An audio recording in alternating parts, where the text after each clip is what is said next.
అవినీతి తోటలో విరబోసిన నాయకురాలు మంత్రి రోజా అని తెలుగు మహిళా రాష్ట్ర అధ్యక్షురాలు వంగలపూడి అనిత విమర్శించారు.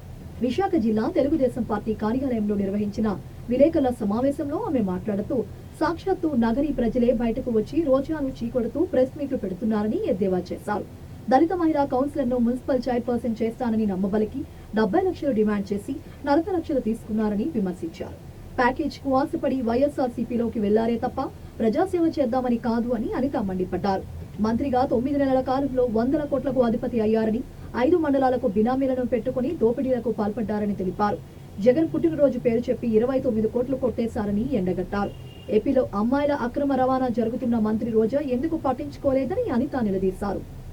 అంతకుముందు APSC chairman what ever it may be వైఎస్ఆర్సీపీలో నోటికి అడ్డు అదుపు లేని ఒక నాయకురాలు కింద పేరు. మేము ఇంతవరకు ఆవిడ నోటికే అడ్డు అదుపు ఉండదు, నోటికే అదేదో అంటారు కదా సరళంగా బూతులు వస్తుంటాయి అనుకున్నాం, కానీ ఆవిడ చేతికి కూడా అడ్డు అదుపు లేకుండా ఆవిడ అవినీతి చేస్తుందన్న సంగతి సాక్షాత్తు నగరి ప్రజలే ఈరోజు బయటకు వచ్చి ప్రెస్ మీట్ల రూపంలో చెప్పడం చూస్తూ ఉంటే వీళ్ళు ఎంత అవినీతి కోపంలో మునిగిపోయారో మనందరం కూడా ఆలోచించుకోవాలి.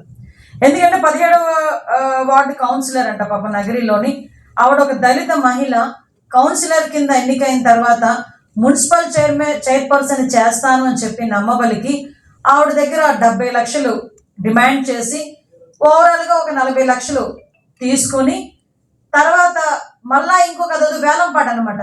నీ 70 లక్షలు నీ 80 లక్షలు తెలుసు కదా వేలంపాట అంటే ఎలా ఉంటుందో. సో మున్సిపల్ చైర్మన్ పదవిని కూడా వేలంపాటలో పెట్టేసి దానికి రేట్ క్రియేట్ చేసి ఓవరాల్గా పాప దళిత మహిళ దగ్గర సుమారుగా ఒక 40 లక్షలు ఆవిడ బినామీలతో చేయిస్తుంటది ఇలాంటివన్నీ. అంటే ఒకనొక సమయంలో వైఎస్ఆర్సీపీలోకి ప్యాకేజ్ గురించి వెళ్ళిన ఈవిడ అంటే ఇంచుమించుగా ఆ రోజుల్లో నాకు తెలిసిన ఇన్ఫర్మేషన్ అంటే 1 కోటి రూపాయల ప్యాకేజ్ ఏదో ప్యాకేజ్ కింద వైఎస్ఆర్సీపీలోకి టీడీపీ నుంచి జాయిన్ అయింది.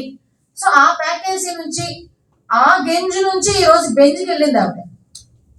ఎలాంటి ప్రస్థానం అంటే ఆవిడది ఈరోజు 1 కోటి రూపాయలు ఆవిడ ఆ రోజు జస్ట్ దాని ఏమంటే ప్యాకేజ్ తీసుకుని వెళ్ళిన ఆవిడ ఈ రోజు 4 సంవత్సరాల 9 నెలల కాలంలో కొన్ని 100 కోట్లకి అధిపతి అయింది.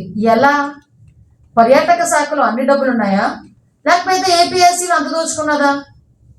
అంటే ఈ రోజు పరిస్థితి ఏంటంటే ఏపీఎస్సీ చైర్మన్ గా ఉండేటప్పుడు కూడా ఫైల్ మీద సంతకం పెట్టాలంటే మేము అందరూ జే ట్యాక్స్ అంటున్నాం, కానీ జే ట్యాక్స్ సబ్స్టిట్యూట్ ఇంకో ట్యాక్స్ ఉంది, ఆర్ ట్యాక్స్, రోజా ట్యాక్స్. ఆ రోజా ట్యాక్స్ కట్టాలి. సో అక్కడ మొదలైంది ఈవిడ అవినీతి తాలూకా ఇది.